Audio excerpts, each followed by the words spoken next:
papa na mune na fali na succès au fali na on a Côte d'Ivoire au bakanga fali ni youtubeur à Côte d'Ivoire lobelango ni radio topé télé à côté kuna ba lobelango c'est impossible, c'est quasiment impossible kuna ba lobela même arrivé à fali fallait que y a un restaurant ba lobelango fallait bimina balabala ba lobelango siko fali ça dit yé donc si à coller fali on ba fali oh na salpité ça dit que vidéo bimité et l'autre bimi ça c'est de l'acharnement wabenga et diffamation à la personne de Fally Ipupa.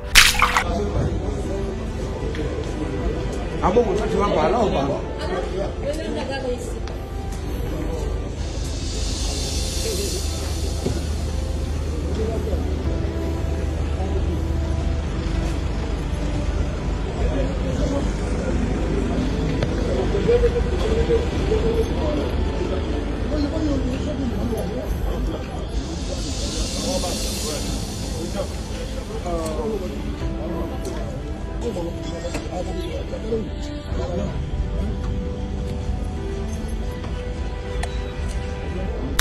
Mais ce comme le niveau que place Fally à Vandi, place au Fally à za, yépé à za, azo ça la bêtise à bongo pour na ko diffamer aigle, ça c'est grave, ça c'est toucher à l'image de l'artiste et nous toko permettre en jamais. Télé makaz c'est trop lingaté moi la moi bazani inutile pour ce virgin to akufi lelo muto regretter parce que ça pas famille oui même si famille ba regretter pas que ça on sonne na kindumba muto regretter zate mais lelo so fallait zate mu kili mu me regretter ça dit biso kana Congo te mais tin Afrique ba regretter non finga te na vérité bon yo yebi te que virgin azanga tina te azanga penalty no yebi mais olingi ndo lo bate vous comprenez.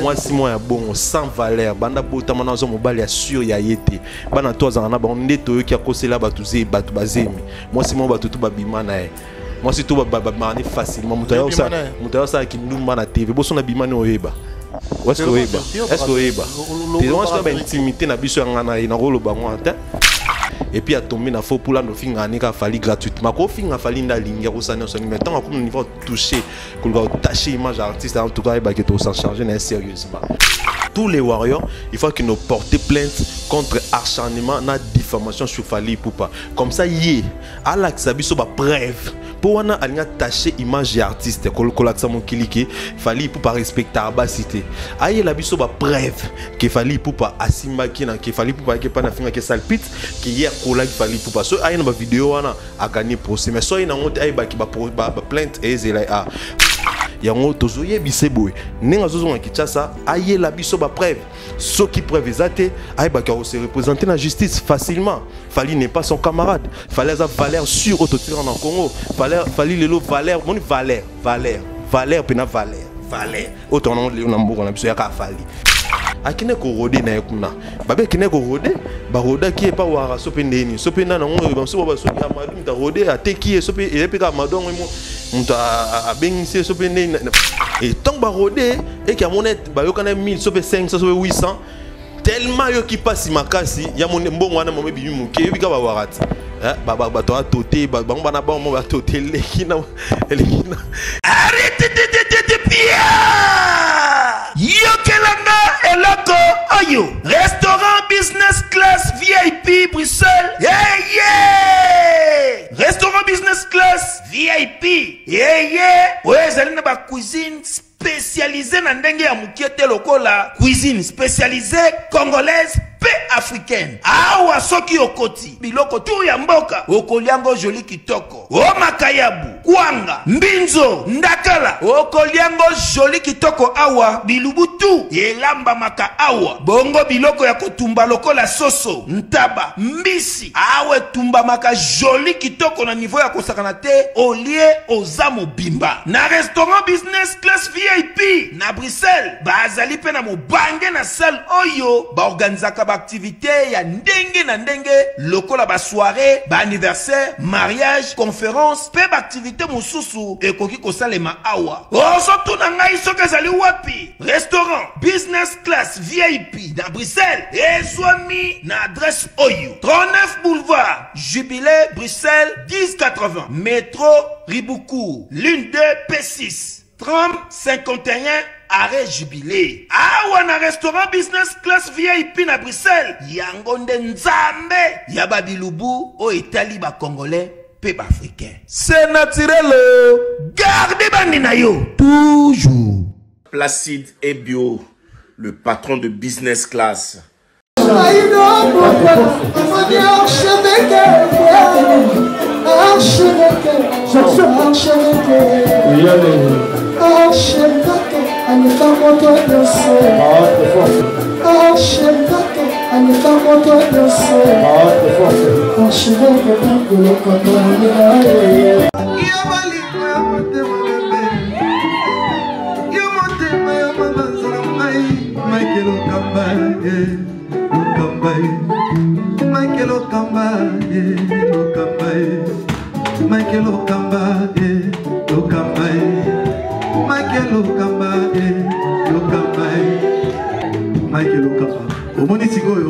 L'artiste, c'est l'improvisation. Na honoré dans l'émission. Africa Elengi TV, votre chaîne, l'incontournable, la star des chaînes.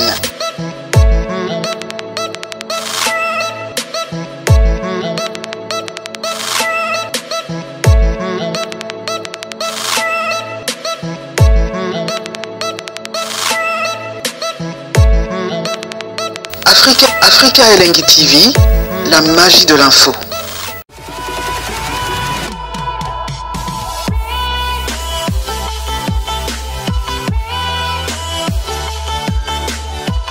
Amis fidèles internautes, bonjour, bonsoir, bienvenue sur Africa Elengi Télévision, votre chaîne d'actualité, votre chaîne à laquelle vous recevez toutes les informations en temps réel. Encore une fois de plus, je vous dis bonjour et bonsoir, tout dépendra de l'heure à laquelle vous allez capter cette émission, de partout où vous nous suivez dans le monde entier, avec un grand plaisir aussi dans un simple but de vous servir. Dans ce beau plateau, on va recevoir encore une fois de plus Alexis Wechi, chef de guerre. Avec lui, on va parler de l'actualité bien sûr, de Fally Ipupa et de toutes les actualités musicales, comme vous le savez déjà. C'est un journaliste, analyste en même temps, et il s'est dit warrior en même temps.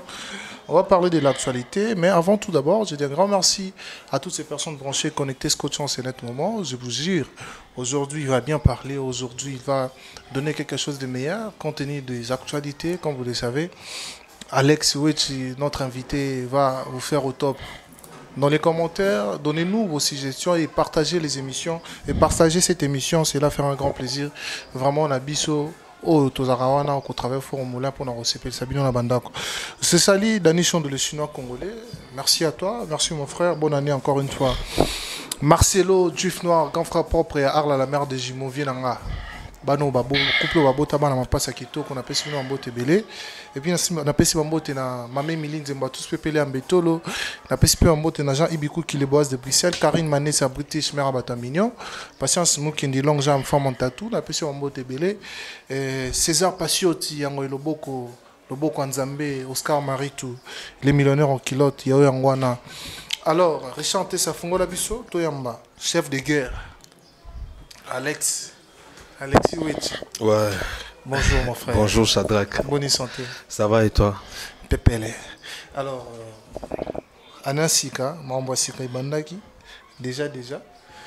Et c'est un année pour une nouvelle, parce que tout le monde nous dirait 2023, ce qu'il y a, c'est un maras, 2022.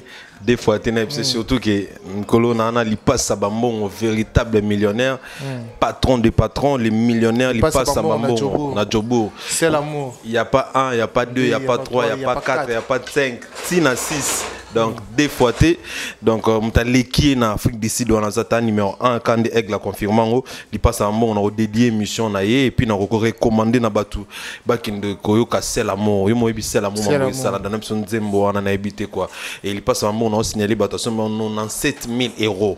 Donc on a pris ya banzembo balbom ma batu misus mais il y a ce moment on moko merci na il passe à Bambon merci na Shadrach et puis merci na batu borolanda biso na robandate sans que na pesa merci na ba partenaire nanga ba maman qui ngakati en tout cas merci beaucoup na maman Marceline de longues jambes la Suissesse un grand merci na maman Malika la Gaboneuse maman Malika la Gaboneuse Moukoussi Atalo maman Love la Queen d'Angleterre maman Mimi Itunime, la reine de Belgique, Nisha Nichou, la parisienne, et puis Nabosanteya Fatou Njoli, na Londres, et puis Afi Mayambo, Mama Sipi, Nabosanité, Aminata Makoma, la congolaise, Mbote, Nabatuto, Bolanabisoya, Roland Gazun Mubenga, Venanga Dekos Mukoko, na Yananga Natilo Kole Chilumbu, Maître Son Éminence, Maître Kazi, Nabosanité, Général Kelly Charleston, Honorable Prince Tukuzu, Yves Njoli, les boucliers. En tout cas, Nabato Tubalandi Bisson a pesi bango mbote et puis une équipe Mobimba Oisa n'a Fally Ipupa actuellement en Côte d'Ivoire et puis je veux signaler Nabato que Fally Ipupa a procédé dans quelques tournages, il y a clip de l'autre côté, il y a Abidjan en Côte d'Ivoire donc voilà. Si. Et puis na pesi mbote na Richard Manoka, Steve Sassa, mon pote MG na Lausanne, MG mon pote na Lausanne, sans oublier Djongadi Yoyo, Nadine Bouté, moi c'est un monde qui toko na Paris, Nadine Bouté, Lumière Bafengo, Queen Bee. Voilà. Très bien. Voilà, merci beaucoup. On va commencer cette émission avec des questions bien sûr. Alexis Ouetu, Tomoni Fally Ipupa séjourner à Abidjan où il a livré plusieurs concerts. Où Tomoni retourne en des Alaki, non seulement à Abidjan. Na ba pays mususu atambola mais pourquoi alingami nkosiéger na Abidjan akei azongi Abidjan akei azongi Abidjan bon ataki Abidjan comme Kijenae il faut que lelo Abidjan et adopta Fally Ipupa makasi donc bon pour na bango Fally Ipupa congolais donc pour na bango Fally Ipupa aza ivoirien donc ba ivoirien balaksa à chaque fois Fally Ipupa za la pour na balaksa tellement amour et c'est là-bas que il se sent vraiment à l'aise ndetaza ipana. Donc il a préféré que Atsango Kije même Yemoka mais même ba musicien et tout même bateau Tambulana bango ba se sentent tellement à l'aise dans Abidjan et on a que à chaque fois ça la tournée africaine Atsa Kije na Côte d'Ivoire parce que bango de dina loba ça dit que na Abidjan ba yebi que au tchanga na biso au bloc na biso da ba mesana pena donc pourquoi parce que ba yamba pena Fally Ipupa ba lingaki pour sauter ba concert Fally Ipupa beta de l'autre côté na ba prix au abeta nulle part ailleurs en Afrique abeta prix en part na Tchad ni na mona pas beta na ba Montana mais Abidjan est penza comme deuxième pays à Fally Ipupa bien qu'il n'a pas pays tout Afrique balingaki mais beaucoup plus en tout cas Abidjan pena c'est au top quoi pour le moment au top Tomoni réponse topé dialogue entre lui et ses fanatiques d'Abidjan Tomoni penda abenga moni feeling ezaki makasi na ba concert tout monde ko tonet ne ba imba ki humanisme côté kuna ba banze même yasika na chorale stratégie ni au fallait ça à s'imposer makasi na Abidjan déjà stratégie penza ce qu'il faut signaler c'est que la musique congolaise elle a beaucoup aimé na Abidjan en général.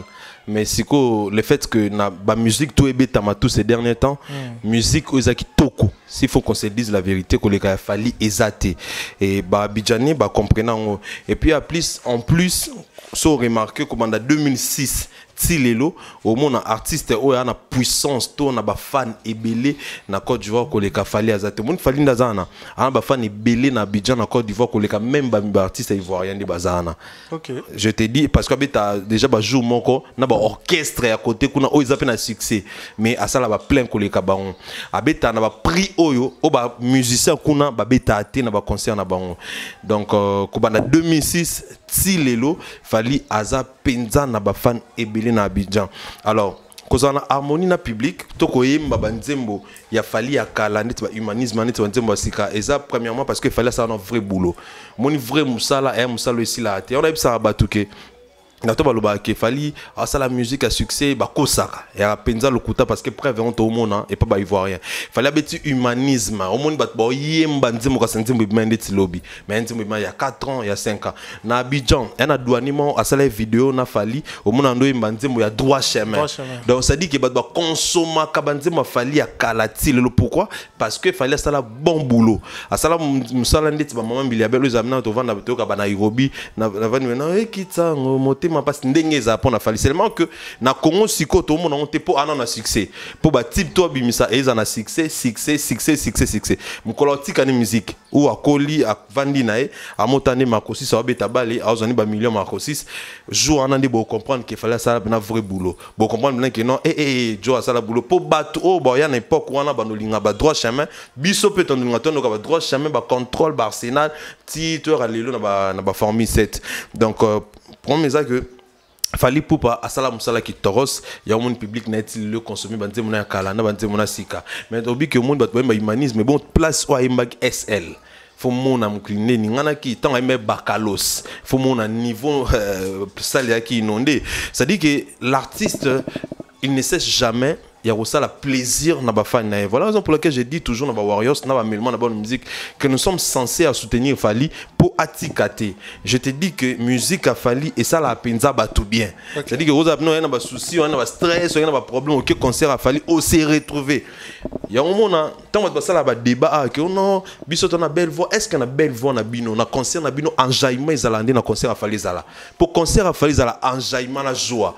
Au moment après que non muta koti pena na pour ça on fallait m'assurer on comprend mais tout va qui parle belle voix ba danger qui ba on va c'est la opportunité so taliban on va concerne ba malili on ça la lésion na nani na ba mission tout neti nani atade nyonso na bi nyonso sincère te quand na bi nyonso que sincérité na ngona nyonso nyonso ko que on harmonie au fallait nango na public na Abidjan surtout na public na Abidjan et puis qu'il y a na mission mo abete na Abidjan bato babeta na mingi za ferré laisse faire route côté on donc laisse tomber quoi comme méroto lobate parce que yemo concerné pour la muka la fois passée temps abeta il fallait John Abina dans sa fallait makolo pour ba sepela so John Abina dans soanate bato ngaba sepela te conseil que là yemo lela alors non il batina beta nini pour no bo sepela bo pour na banzembo a comme tergiversal na podium ay baté abetanze mona betanze moni ce n'est pas son pays en tout cas côté on a côté kutuyete mutoko tia moi mukete mais mutoko tia na Abidjan en Côte d'Ivoire et à Kofi Olomide yimtara aimé de l'autre côté en tout cas ça va se retrouver on comprend et ça il a fallu même bien que Lelo Fali a plus populaire de l'autre côté que donc Fali harmonieuse à la on a public et ça est au batbayo kaka na musique na sur place et quand il chante au senti ba émotion na ba joie au batba obimisa na katani ya wana important c'est te au batba belle voix mettons oyemba na belle voix non tout le monde va frissonner tout le monde va émotionner tout le monde est sengoté batba va nko ba bikeko batba va ni ba taloka beti obandi aussi ba msuba lembi ba msuba lali kutu na ba vidéo mona concert mutala. Donc, je dirais que l'artiste, c'est un bosseur. Il sait faire la joie dans le public. Et voilà la raison pour laquelle le public n'est pas. Et puis, Amuto a réussi ça. Il y a une harmonie dans le public. À chaque fois que tu as un spectacle, à chaque fois que tu as un live, au monde a une harmonie dans le public. Des fois, même, à ça, la snap. Moi, je suis snap. Tout ça, ça enjoy quoi.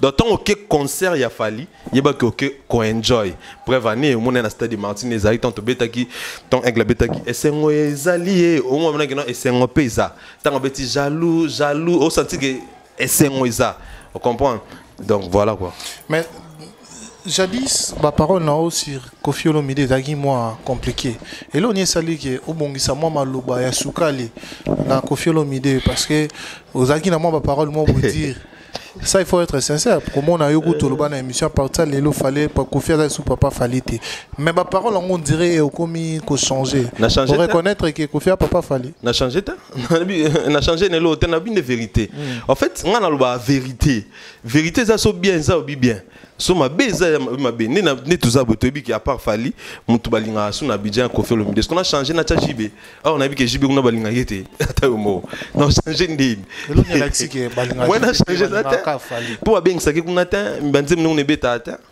on comprend n'habite que pour ni oteka fallu WhatsApp Kofi donc qui parle qui nzonza ko ne beta te tani bota nzembo akala muta vivant mais bota nzembo akala kasa kufa elo ni ça la question bota ngaba kuma misem so boba nzembo akala ndeti ba kufa mais ba vivante bota tanga générique o bimi lelo kala mi tanga tout tanga ba formi 7 tanga générique nango zo bimisa o abi kezu 1 million wana tanga ngoti da bolo mamne ndeti muta kufa mais kufa aza vivant générique bas de match ouais ta fallo tanga générique kana yo tanga ki pa nzembo kasa on est bimisika même pas 3 semaines. Hein, si non, déjà 2 semaines de là, et qu'il est déjà. Donc, mais quand même 1 million de vies, il faut lui féliciter, là, Alex. Ouais, non, par rapport à la question sur Kofi Olomide, je ne change pas les propos. Et je ne suis pas flatteur. Dans le lobby des vérités, donc après Fali, Moutobalinga, en Côte d'Ivoire, Kofi. Ce qu'on a changé, Kofi Natana, Loko Kanta. Bon, Loko Kanta peut-être Natana. Nata mutu mususu mo anteke esi maté pour na mona ko fena de la forêt qui no beta kuna mais papa chéri to mo jamais papa chéri jamais ki obeta kuna ah non bon to ba inosbi na mambo te inosbi déjà dans habité dans yepena et vida déjà kala ici là déjà kala mam na da yo tena mambo obi otalinde ba yambie na kindu ba mba mutu bien habité na ma province ba mba mutu bien ata miel soit ki mona ba yambie bien dans la province, tout bien. Pas de terrain comme miel. Pour l'échec à mission actuellement. Ah, on est sous l'échec. Si, il y en a des pliques. Et l'on déplique. Bon, balé. Balé chèque. Actuellement. Non, bêté ma bé. Aébi. Aébi. Na ba ANM akino defalinet mo kuma ba isanga amtana isanga na P5 ko PCT. Ayo defalinet na poto. O mission so. Problème te azonga bon qui ça sanga na okima ngisa ça pas un déplique azonga pena mais azonga so sur mukanda pour na yuna ebiki à la foyer te à la foyer va tourner na ye azana foyer pena na ba musicien sikama voilà la chambre kuna taliban ngote au président chambre moko donc John la boaki lo boko ba ebete pene longi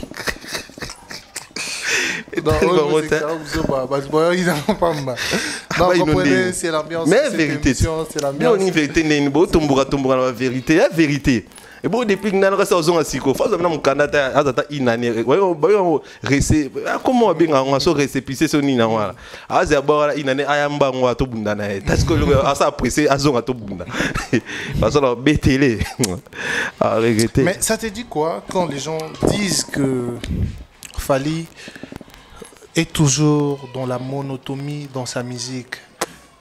Le moni même bazui manzie monaya kala na ba TikTok bazui oyo et ce matin nango yango oyo yango Terminator bacha nze monani je crois si pas il y a fait la biso il y a fondation Mulundu nani fondation Mulundu fala yembiona bon comme on est Kimiroya Baksali moi ba comparaison ana na manze mo Fally qu'il est toujours dans la monotonie. C'est là quoi. On est ba détracteur mbo sa bon omoni. Mais si go faut ba yo ka soni quand même parce que mutombo ba ya la monotonie ka ya on dit ba to linga. Muta monotonie abimisi album nzela mona bata monotonité obino mona ki monotonité mais album na eleki album abatona tout na yo kama pe na oza consommer muta monotonie a sollicité ko le ka ba mission bolbaki abana monotonité muta monotonie nani azar na ngote kaiba mission muso baloba ndeti ba mission ndeti tout monde l'autre ngambo ya artiste Ferrigola ndi baloba trop que non et puis ba ngambo ba kota BCBG tout ça surtout mikolo BCBG ba mama fort siko bango bato monotonité ils ne sont pas sollicités ba bengisa bango te ba sollicitaka musique na bango o kitoko te zanga monotonie wana ba sollicita bango te mais muto ba benga muta monotonie l'artiste le plus sollicité non seulement à Congo mais à Afrique. Muto babenga muta monotonie wana. Album ne bimizela mona o bango mais chicoté album na bango. Monotonie ngo utara wapi? Ya non si ça na répondre qu'ils ont monotonité. Muto babenga muta monotonie wana. Musique na ya monotonie et ils ont ba trophée. Muto babenga mutu ya monotonie wana. Ka pona ko yemba na ina monotonie na wana a mis 4 fois consécutivement meilleur artiste africain francophone de l'Afrique francophone plutôt. Il y a monotonie on a abim meilleur artiste il y a Afrique centrale na Afrique du Ouest.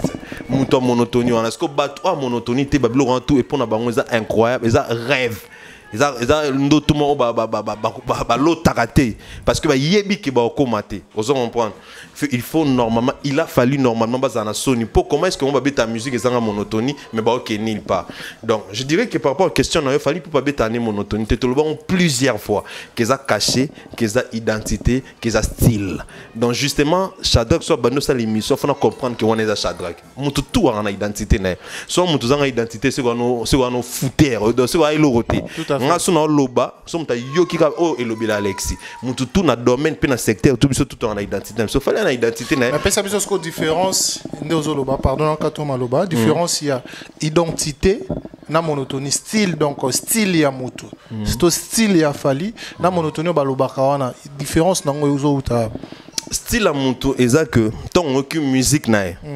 oyebike moni par exemple chacho so qui musique qui t'en ebita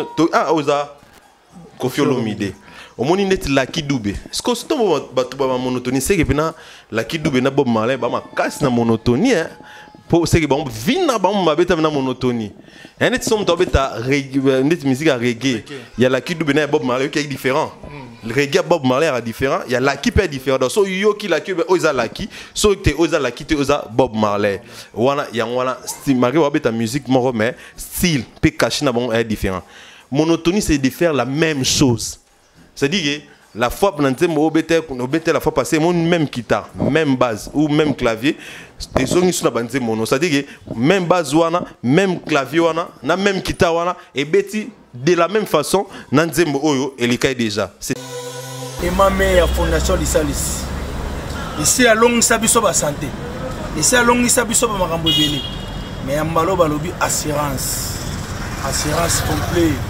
olingo assurer voiture na yo ndako na yo mutuelle de santé pezali wana vraiment fondation Lisalis Emame ya tobo santé biso nyoso na Château Rouge na Marcadet pour la assurance na biso nyonso tout le monde a fondation Lisalis Emame ya na Château Rouge na Paris assurance auto rapatriement mutuelle nyonso obile boyebi ezaka na kati assurance tout le monde a Emame ya fondation Lisalis assurance yo nga na tunanga ngayo na kena balobi ban Afrique ban Europe ban Amérique ban Asie ban Océanie ban mokili mobimba makambu to lukaka ezaka kapa ya fondation Emame ya fondation Lisalis ya Emame ya balobi partout dans le monde dans la moto oyo asira ba santé na biso fondation Lisalis ya Emame ya amemi biso assurance ezala na mutuka appartement immeuble santé partout dans le monde contactez fondation Lisalis assurance pour na vie na yo tala ngai tozobela tala ngai tozokufa avanga vie na kufa si na s'abonner na fondation Lisalis pas ya Emame ya papa maman tikandako yaka ko s'abonner pas ya Emame ya fondation Lisalis assurance ya solo Emame ya fondation Lisalis ayuna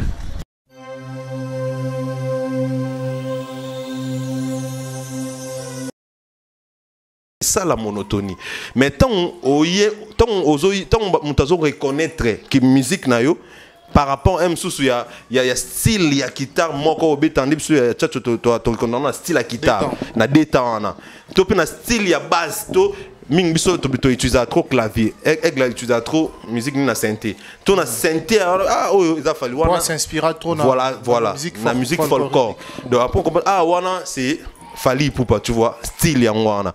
C'est que malheureusement, na comprenate na ba musicien. Ba iba osa différence on trouve tout à l'heure raté. Que oza monotonie, que oza style à mutu. Oza on prend. Fali Ipupa na musique no bien à tokos musique. Ba msus ba resisate osa la style. Et osa la style la musique na bango yo ba mona ngondeti monotonie. On comprend. Bango to batigala hormis Koffi Olomide hormis Fali Ipupa bango to batigala ba réussir ça ça style la musique na bango bien que bana ba style na bango mais on crée style pena que idée comme maintenant que to yeba que o style ya kingandi ezalate mais faire un afro rumba trap pour rumba trap te tant faire alba kazana non bi par exemple tant faire alba kazana afro Congo na e alba kazana afro rumba trap on comprend azana rumba trap il faut dans ba 2 3 rumba trap o yana 6-7 il y a danger. Est-ce qu'il faut avoir un style? Il faut mettons yo autre style na yango. Il faut avoir un style mo ba yo kakati. Comment est-ce que ça so style na yo yango mais ba nzema ba yo kakati ba lingati. Ngato no ba ki style na biso ya Aigle Tokos musique que Tokos 1 et soit disque d'or certifié. C'est-à-dire un nzema ba linga non c'est même congolais mais mukini mo melinga ngo. Mais Inosbi en Afro Congo. Inosbi voilà Inosbi net Inosbi. Après bon on a Afro Congo. Ouais Simba au bon on dit. Simba si net sur na ta vérité na ko ça atteint au bon on stand na ko ça mamutu. Un exact en fait moi Inosbi style ne Simba. Et Simba bien que Mikolo a coué à son succès mais na de bien style tu vois que Simba a la style na Afro Congo bravo mais ba o tika liwana ba ferré ba Célio ba musicien presque tout ba na ba réussir au ça la style. Vous comprenez? Comment est-ce que d'ailleurs ça peut sonner pour moi on quoi Inosbi a créé bon Afro Congo mais bino micro bon vandi bon dolba monotonie ngana yemba ka fort mais on a style la musique té. On comprend? Donc c'est malheureux. Rumba trap est un style té. Engel accent. Rumba trap engel accent. Surtout le monde rumba trap et la kisini a batté.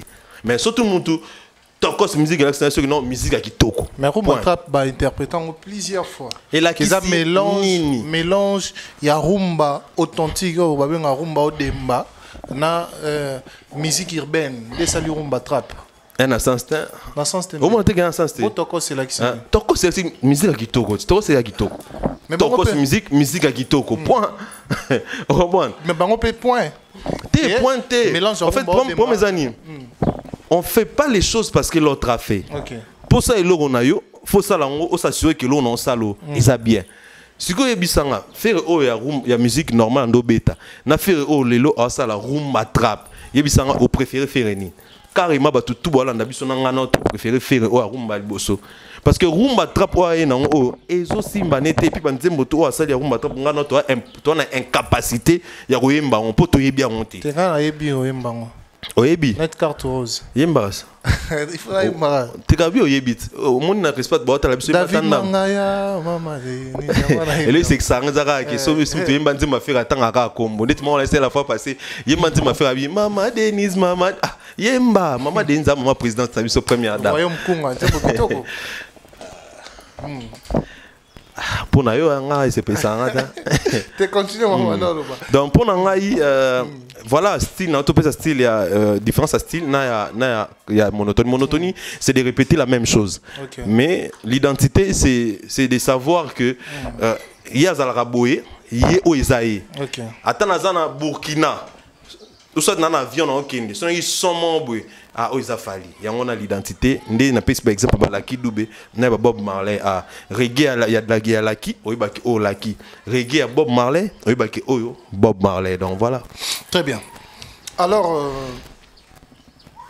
lelo to mona qui juste après réunification à Wingé bana ya maison mère bazwaki PID ya kosangana oyo toko pesa sous ba explication belete parce que ça déjà en matière nango to to mona ki Bill Clinton na kosangana bango to basali dynastie Bill Clinton a se retiré a béni faire hypocrite ensemble na Célio que selon lui ces projets étaient consisté peut-être de s'attaquer na Camaro Boy songolo par la peau sous faire partir na projet wana selon les propos à Bill et quand on ba cible qui c'était celui de l'artiste Fally Ipupa et alors dans tout ça tant on a la réalité wana ça va te pousser à dire quoi? Non, ça, là, ces réalités, ça ne me pousse pas à dire quelque chose, mais plutôt ça confirme mes propos. Parce que quand je dis des choses, des fois, je me suis après, au moins, je suis salami. Et au moins, à partir de l'effort, vraiment intéressant, intéressé plutôt dans mon loba. Et puis, il faut que on a mis tout toujours en considération.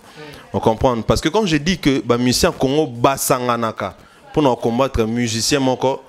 Bamsou bandimara net ba warriors bandima pour babiki za solo mais bamsou bandima te bamsou bakantandet na exagérer bamsou babinga nga flatter lelo nzambe na bolingo na ye asali ke a confirmer ba propos nanga et que parmi bato basangana kiwana moko na bango abima lo ba vérité o bisons to kanisa o bato bakanisaka o ngai na lobaka lelo koloba ya Bill na makambo ya lobby et confirmé comme on a la loba que non ba musicien ba sangana surtout côté wenge bango nyonso na ba papa na babana bataka ennemi na identique fali donc etaliku bango te bakina ni gauche ni droite bango bataka biso ennemi na biso fali point on se comprendre il y a un peu moni que zara cause ya shit na bango cause ya échec na bango na msala ba osala pourquoi parce que bango tout bataka cible mutu moko. Or en réalité mutu bango bataka cible yende kutu mutako benda bango ya omoni lelo.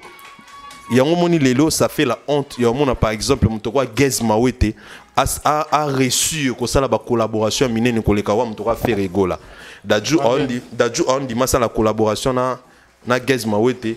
Ba musicien na tout bon dit moi mine ba France ba ki black banaza tout ça bon dit moi ça la collaboration na Gez Mawete mais ba boya fait rigola au mona faire proposer ba boya oui faire remonter loba on est monsieur pas Willy Kaembe alba qui a proposé ba tout boya boya ou te yebana makaza ya taik ozo comprendre et pourquoi parce que ba cibla montre ya kokoti ça bon de l'autre côté facilement mon Gez Mawete mi kitisa na buka d'ailleurs pour famille kitara a buka maseke aya pemeni ya aigle et aigle a cha puis apesa poids et na talent na et ça là qui étant alors que luka ba featuring de l'autre côté ba fongoler mutema facilement so ba boya faire parce que tindika chaka les agi te tindika chaka te ba boya faire rigola d'abord on nous faut ba ke batwana balingana dona on comprend baroya ça nous featuring na lo ngete pour ba sepelisa ote alingaton on ça nous featuring il faut gagner quelque chose il faut gagner quelque chose tant ba ça la featuring na fallait gagner quelque chose en Afrique fallait côté en Afrique bon on peut côté ça fallait na Europe d'ailleurs dona lelo fait rigole en Afrique a connu ma casté a succès ma casté ce ko yebisanga Jonas a séduit au ça ne featuring de one premier critère deuxième critère ça c'est na connu il n'est pas connu en Afrique ça c'est vrai il ne pèse pas en Afrique non sincèrement fait rigole ne pèse pas en Afrique na ndenga mabete o mona ko ça ayo prouvant donc pour na kututé na neto mona auto ça l'analyse to type na mona mais ça to ça analyse na Afrique c'est ainsi ba to ba koloba ki ngana lexa ba to ba lo ba mabe faire mais yo ça journaliste yo mo banga ba parce que ba ba fan na mais obso to beza vérité ozo bon lelo na Afrique fait rigole la pesate il ne pèse pas et puis à capé ko séduire artiste membre était libana pour ça ne featuring côté à dona one premier critère deuxième critère c'est artiste songa ça no featuring net au baba ça la musique urbaine il faut se sentir pe na musique oyo proposer topé na nzembo o proposer topé na ndeboyemba tant yo proposer musique nous allons bien té non après ce exemple membre ya Davido va ça la featuring na Chris Brown atindela denzembo Chris Brown a boya ya misa tuna ndima o baimba oh mama on comprend ça dit que même souvent mon père proposer ba beta et après qui toroté même si rappelle bien té topé ba mona ke biso na yé style simbate et kenende monté un deuxième critère donc pour dire que aujourd'hui ba musicien ya Congo et ba musicien ya wenge ndi bazana ba onyo soana et lo fo ba yeba le plus important ils ont combattre falité. Le plus important, ils ont commis sa fali ennemi dans numéro entending Bill Clinton a dévoilé biso ba secret na bango tout en secret ne basala parce qu'héritier déjà catégoriquement il avait dit ça non a obo ko ta na clamo te pona ba sanga na ba finga mutu mo to bataka mutu moko. Sur ce côté-là, il a raison. Mais lui aussi, il fait partie prévanée. Tant on a bêta stade, on a il va piquer en ça sur l'artiste. On a bêta déjà stade. Donc, on a bien zaté. On va fonctionner. On a bien raté. Vous comprenez? Donc, moi je dirais que le quoi Bill Clinton a dévoilé, a confirmé les propos dans la Lobara. Non, il y a les plus importants est Moussala. Les plus importants babé ta musique. Les plus importants ba yo kaba manager na bango bazwaka. Les plus importants c'est que bazala organiser, bazala structurer. Ya on les a plus importants. Que ya la rolangola la raté bon lotara mutoka fali. Kolanda mutoka fali eza ko lukomita na libulu net na minto. Aleki bango tellement musika donc solo bio no landae. Ok aussi makisi olia famille aussi si famille olia ba camarade aussi solie ba no sili solie na moi so sili si mokomika ndetiete. On comprend? So bio forcer so pe na neni no ndo yemba so nini ngoso ndo yemba so ganga so sa ndeti mudeni voye panzani et puis okomika kwa été. On comprend? Donc comme lelo place faliaza mutako comme naza aozana mais peut-être après ba siècle. To baba siècle biso c'est la tepo to c'est Manicol ndekolo masolo nganga ta formé monanaye abombelaka esekele moko bayibi outillage, bossani artisan.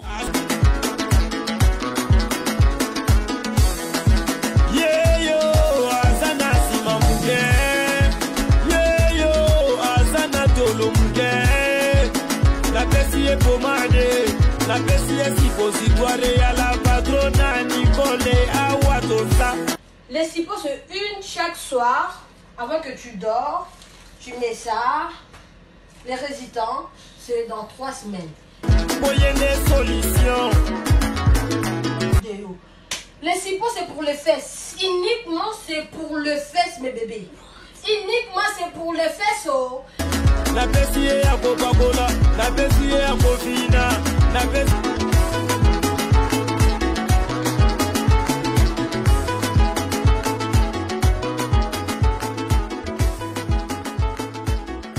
Awatoza yangoyo. Maman Nicole Malonga, la patrona. Nzamba ba maman, ye. Solution na solution. Maman Nicole Malonga, moninga na ngai, couple oyo. Bazo koka ko démarrer te. Faiblesse sexuelle. Endurance ezate. Bazo koka ko démarrer te. Ko swana na ko swana. Mais Mister Noso beta c'était beau, c'est pas bien. Donc bien bon internet. Pesa ka site na bango. Non. Wana kutu ko mekate. Foko benga na numéro oyo ya yemoko Maman Nicole Malonga la patrona. Akopesa yo ndenya ko salela ngo ye aiba produit na kopesa yo po ba pirate komi trop. Ba awatoza e komi ebele kokota na sitite. Foko benga ya ko benga. Awatoza ba mama ba sepeli ba papa ba sepeli. Awatoza chez la patrona Nicole Malonga. Bassin yo et kokoma piscine. Et puis papa, bo pikiliki na yo, neti mwana 12 ans. Benga, ozo solution. Gou! Manicole nde kolo masolo. Nganga ta formé mon anaye. Kasi Maman Nicole yaga, yaga. Manicole yaga, yago sekure yaga. Mais c'est un temps. Peut-être la génération T, on génération on va fallait azati. Peut-être la génération ba Gez Mawete, toi après ba Gez Mawete. On comprend. Mais les la génération oh, comment on va fallait passer ma casse. Mort à la bisso valablement. Sans l'ignorer, nous avons hérité Watanabe qui sont très bien. Pour avoir franchir la limite P. Pour que tout le monde a explosé ça là. À franchir limite en fierté, somme bien quand on a la ça fierté. Pour ça, oui, m'a bien dans ma msoussou. Pour ça la fierté perd ma msoussou. Ah, j'adore comme ça on m'a bien mais là. La question on attend dans la vérité de moi tumbuka. C'est au sauté on a chef de guerre, on a ma bête. Faut la vérité de battre la soit CP, là comprendre. Héritier et bon Inosbi. Héritier c'est un bon chanteur. OK mais OK héritier c'est pas Inosbi. Tout ça on héritier. Ton monier perd sa fierté. D'ailleurs, ouais, net Inosbi à l'équipe fait na notoriété en Afrique au cas moi mais solo à l'équipe na notoriété en Afrique musique au ça vous blague eh Inosbi à l'équipe fait musique après venir on a série mo ben tout basangana ba na sima inosa ba c'est que bundana pourquoi moi le rami qui est dans ça en Afrique c'est bon très grande collaboration donc commissaire peut place musique kasi Inosbi l'équipe fait na notoriété musique en Afrique et puis te zabongo yo ibité oh Inosbi c'est ba collaboration nini asa ba collaboration ba Damso asa ba collaboration ba Diamond abeta ba sala ba tourner na moi ya mike ya ba show ya ba showcase na on comprend. Nous avons un showcase dans le Ghana, un showcase dans la Côte d'Ivoire, un showcase dans les États-Unis, tout ça. Faire ça la honte. Donc, tu vas showcase plus part, un showcase un concert rare. Avec un concert Mingso, à Québec, un festival, il y a un Burkina Faso qui a un festival mort. Ming, un showcase. Allez, qui fait la table roi la salle à honte, on s'en comprend. Donc, moi, je pense que musique na ndenge kende ba toi ça ba fierté ba sana bango mais ba mingte compagnie na fali ba no c'est pela ba festival tétan une studio que beta ba festival na Amsterdam na Europe na Amérique pendant ce temps-là tout maintenant on a non même pas fallait ba na Congo na génération fali muta no beta ba festival boson monter fali mais tout à fait fallait ba no beta festival kala depuis 2007 on dirait ba no négligent te ando négligent te seulement que na grandeur na yé bako bengi n'importe où ta kende et puis on a caché na singa so caché les abons autant qui était mais on dirait mais abeta abando tchango pena bouton mais le peut tout monde festival qui a petit festival ba lobé là on peut passer là on peut mais ouais pourquoi pas mais pourquoi pas mais jadis il a été sollicité il a été sollicité mais kaleza qui bon côté mais abeta déjà festival libosa batu donc on est là lobaté au moins dans festival il faut solliciter au moins dans festival mutana loro bana fali azate pas bano beton liboso na bango na batu oyo na bata génération na yona depuis ba 2007 abeta java festival fort oh no betango abeta ngo pe oh tundi maende en fait to boyeta yo mo beti to bania to boyeta sondeni seulement que ko sayete po ya beta qui après fallait tete voilà penate à comprendre to sali pas 200 to sali pas 500 to sali pas 1000 francs et ne tu comprends pas 50 francs li pas 1000 francs on comprend donc nem festival nyos o inosbi au sana musique et dia o egla sala kala donc ba li passer à fali les autres présents ba musiciens presque tout ba na ko on a biso. Merci beaucoup, je profite de l'occasion tous avons posé que maintenant non mai ngana bo ça tamboté na Dani Chandou le chinois congolais mbote également na Marcelo Juif Noir grand frère propre il y a Arla la mère de jumeaux Jean-Yves Bikou qui les boise de Bruxelles il y a Sylvie Bakaji sans oublier Oscar Marie, tous les millionnaires en kilote. Ah, t'en as qui hérite un team, puis t'opé si on botte ensemble. Et puis sans oublier les boss, c'est César Passiotti. Il y a Moïlobo, Kolobo, Nzambe. Mambo, tu n'as comme le belé. Grand frère propre, Cédric Bengo japonais. Mon sang, Alex Akangai. Na PCO en botte belé. Alors, on va aller dans ces points, Alex. Wichi, chef de guerre. Toujours. Ah, maintenant, on a évité si tu vas choquer les gens. Ou. Au CP là, un acte oyo, peut-être fallait Salaki auprès d'une sœur d'une concert qui est mon aîné Virginie Manganga de Côte d'Ivoire. Automobile Bakanga qui est hier. Il y a un moment où il a expliqué biso comme quoi que fallait ayaki retourner yo finga ngai fallait choper les mailles, baboter les téléphones, makina na l'état pesi raison. Fallait aux artistes peut-être un soir va falloir peut-être pour nous respecter Bassi. Selon les propos qui s'est dit autour de l'affection de notre sœur Virginie Manganga. Rectification non mon cher par rapport au lobby acte au fallait ça qui envers Virginie Manganga. D'abord fallait ça acte montant verrier. Voilà, Virginie lobby. Maman na Virginie, maman lobby. Et ça d'abord en gros am kolofa yo bita 55 ans 55 ans abota bisombalé ngo boyan am kolo makas certes mère pena ya on mona bon ba respect pour yo bika mamat donc d'abord nyonso ni ba binga on a politique et démagogie ce qui veut dire lokuta mensonge na bien chata ka va to kotana na mwana fallait za personnel atana top 10 de personnalité africaine. Mambo oyo ya Virginia Bimis oyo swanga tellement et tsanga tellement kanda et longolenga ulobi na baita na ngatu na penza na kanda fali ipopa aigle hustle el rey mago king wasala feature na R Kelly wasala feature na Buba na Mat Pokoa wasala feature na Yusundu wasala feature na Olivia l'américaine wasala qui feature na Charles Dupanda la fois passée. Fali Poupa, oza les plus aimés en Afrique, l'artiste est le numéro 1 en Afrique francophone, c'est-à-dire que ça va malgré le français, na biso to Afrique tout numéro 1 on a Fali. Au sein Afrique du Ouest, au sein Afrique centrale numéro 1 on a actuellement Eza Fali. Tu crois vraiment qu'il fallait Moni Virginie? C'est moi zanga na etina tambola boy. Kolo makasi te na finga te na vérité bon yo yebi te que Virginie zanga tina te zanga penati na yebi mais olinyo ndo lobate on comprend moi si moi ya bon sans valeur banda bota mana zo mobali ya sûr ya yete bana to zanga na ba ndeto yo ki akosela batu ze batu bazemi moi si moi batu to babima na e moi si to babimani facilement mutayo sa ki ndumba na TV boso na bimani oyeba. Est-ce que Oeba? Tu as intimité na biso ngana na rolo bango ata. Yo na yeba na intimité. Ouais, ba intimité ko. Bozana. Wana ba intimité na rolo bango ata. Bozana ba intimité. Ba intimité. Boso na ba vidéo ni par exemple Oeba ndé maintenant na honte. Na bité na honte maintenant na honte. Vous comprendre?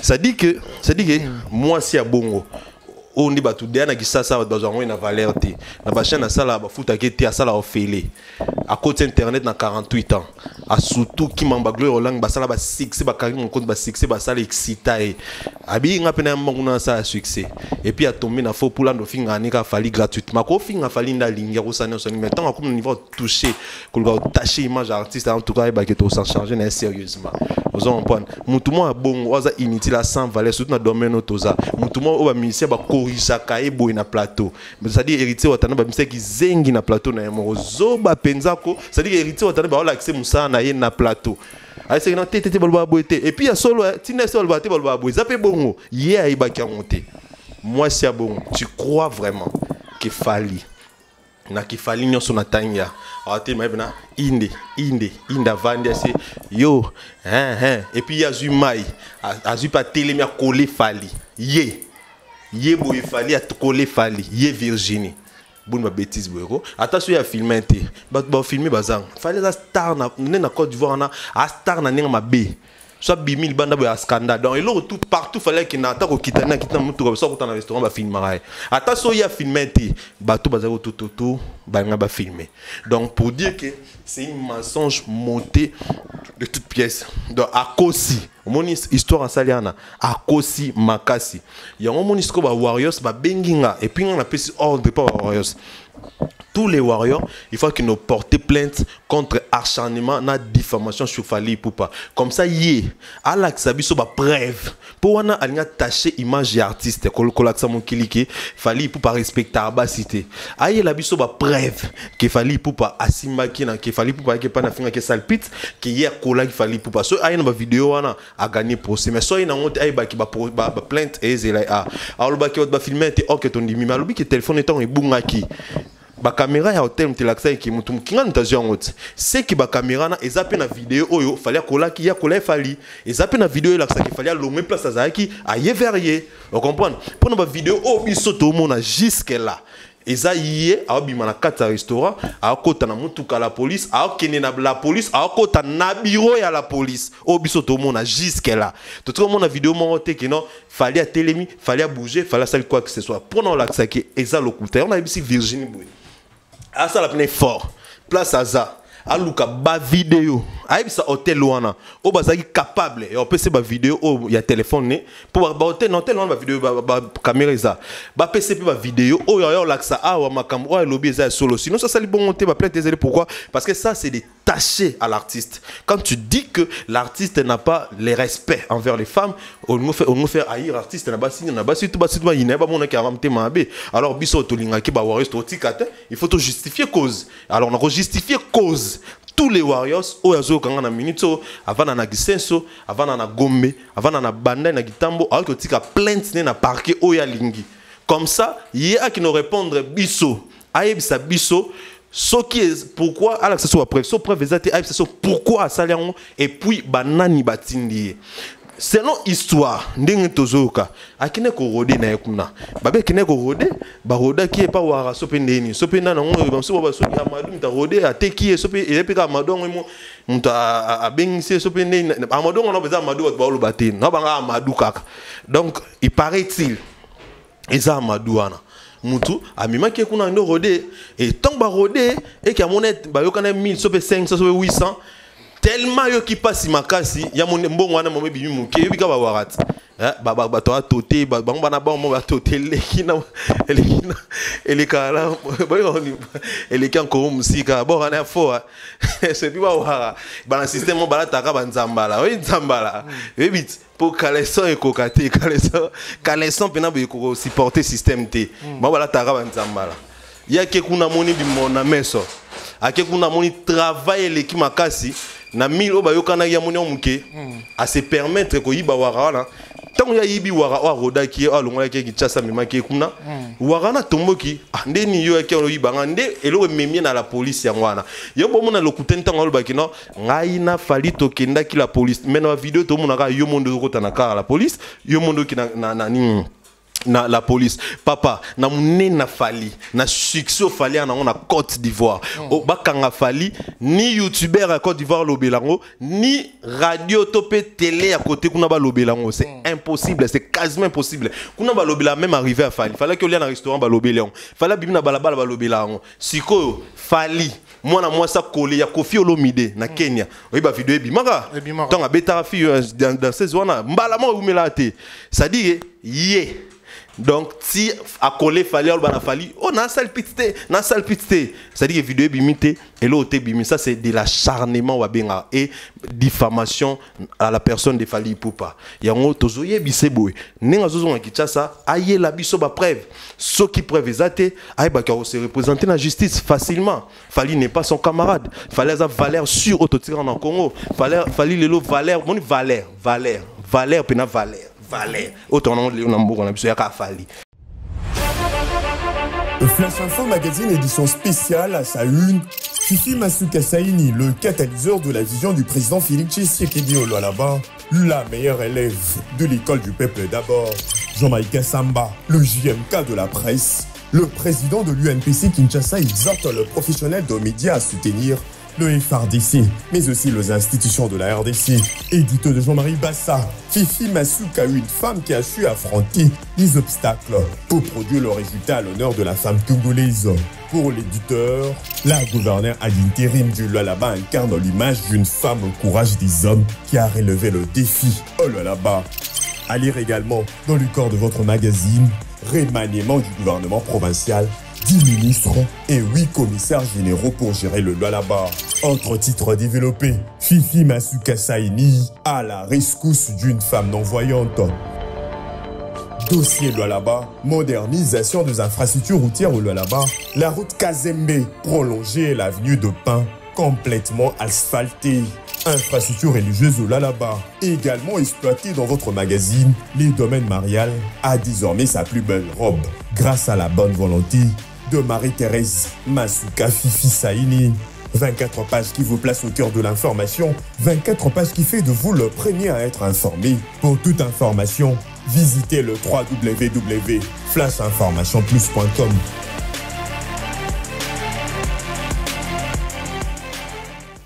Les lots, surtout côté culturel.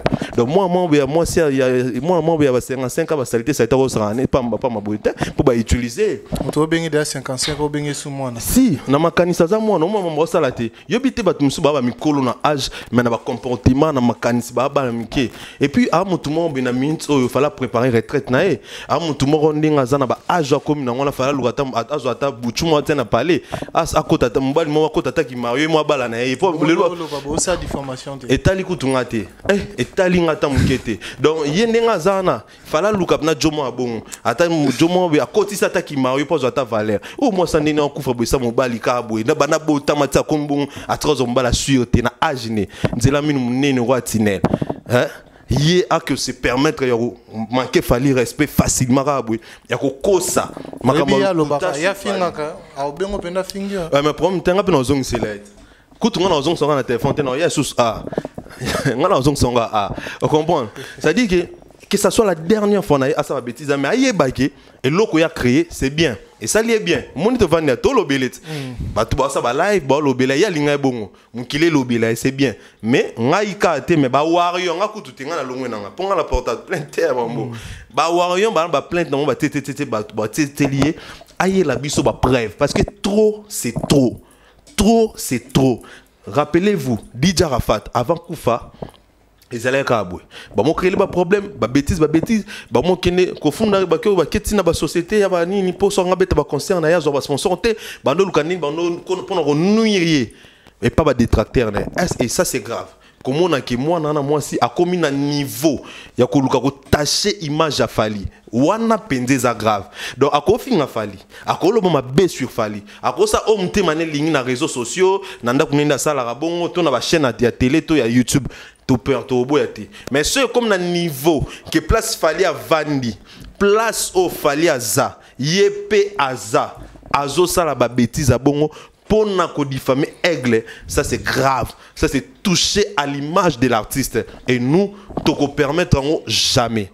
to permettre jamais que ekomati na niveau wana ya mona beti pe na ko bandelaka toujours que batu basiliki et na batu ba porter ba plainte contre ala Virginie elle a besoin de preuve parce que je dis et je redis encore tout ce qu'elle a dit eza lokuta et puis tout ba lelo na butu ba to comprendre mais lelo ba tout va comprendre que Mamto Lobby eza lokuta à monter de toutes pièces tout accompagné tout en étant accompagné na ba musicien na ba musicien mususu ba utiliser kae na ba mususu ba album na bango ba profiter na besoin là et na ba mususu album a fallu et chicoter pe chapeauter album na bango ba profiter na besoin pour ko étouffer Formule 7 mais biso Baltolobi qui ba ko les Warriors toujours en attaque ne toi boy toi concentrer focus na album na biso Formule 7 est plus important que makam oyo la pétasse excuse-moi bon voilà excuse-moi sur le mot hein.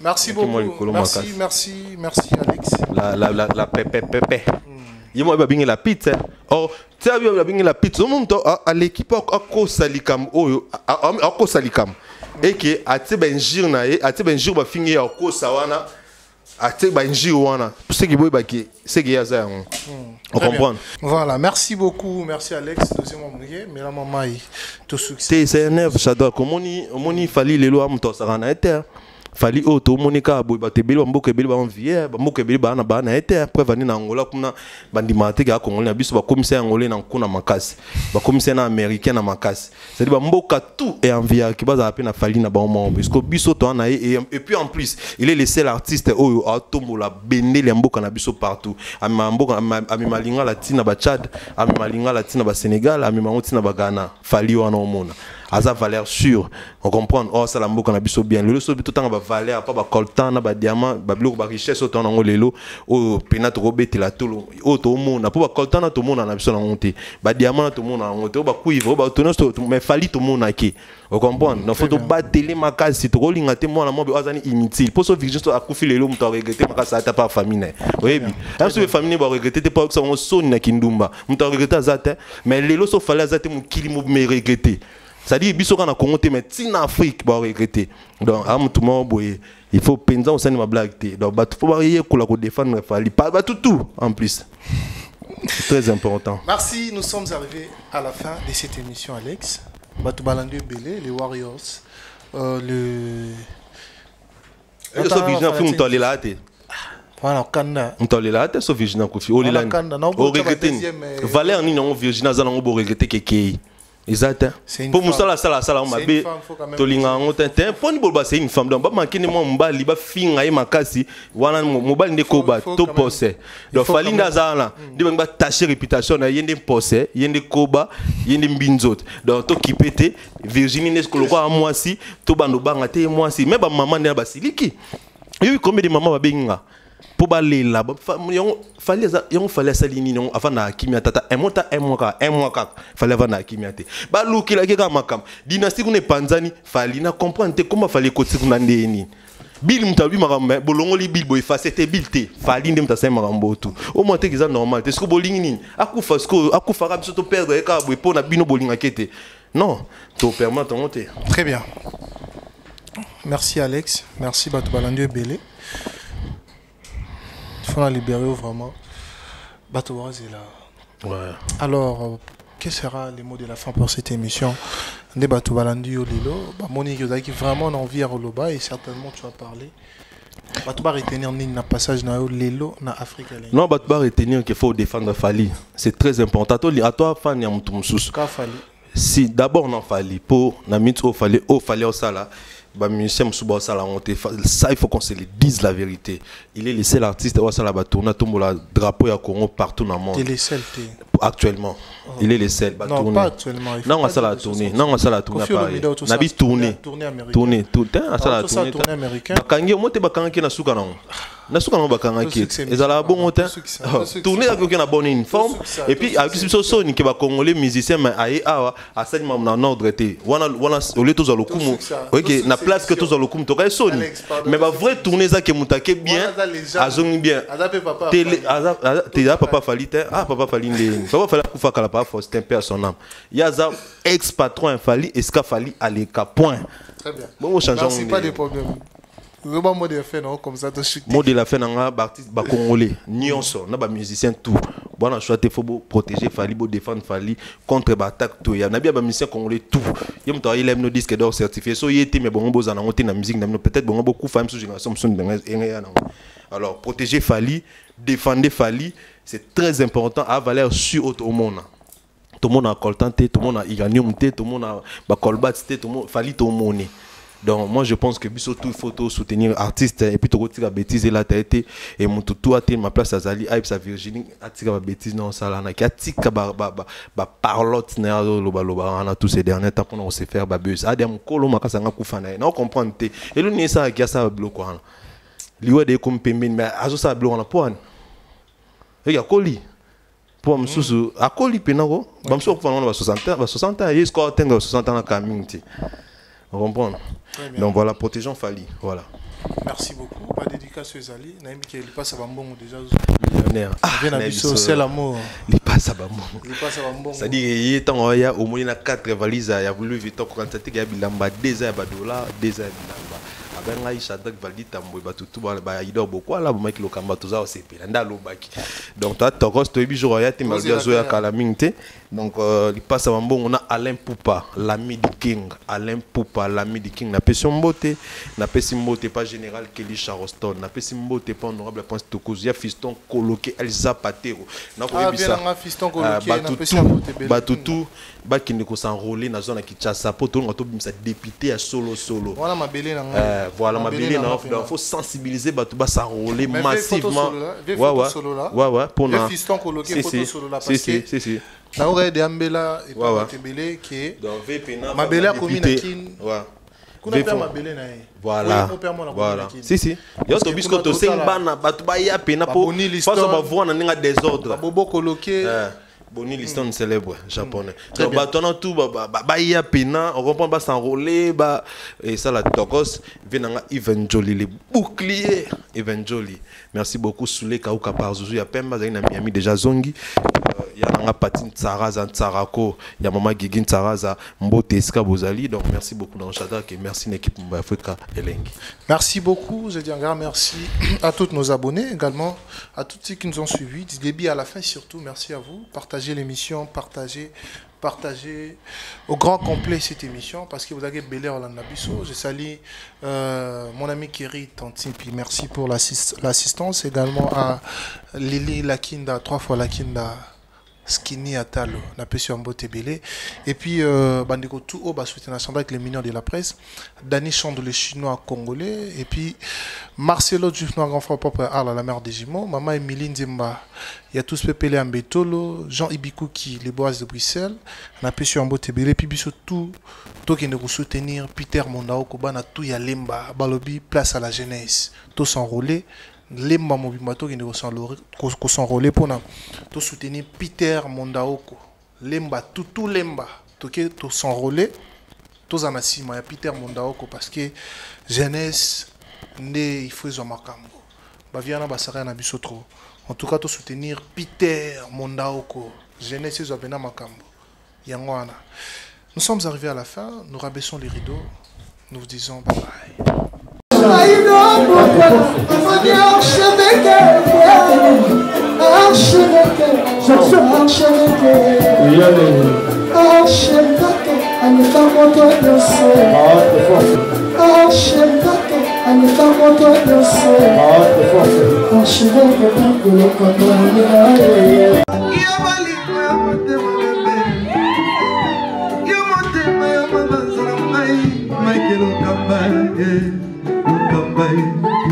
Michael Okamba, Michael Okamba, Michael Okamba, Michael Okamba. Au Monitigoyo, l'artiste c'est l'improvisation. Na honoré dans l'émission Africa Elengi TV, votre chaîne, l'incontournable, la star des chaînes.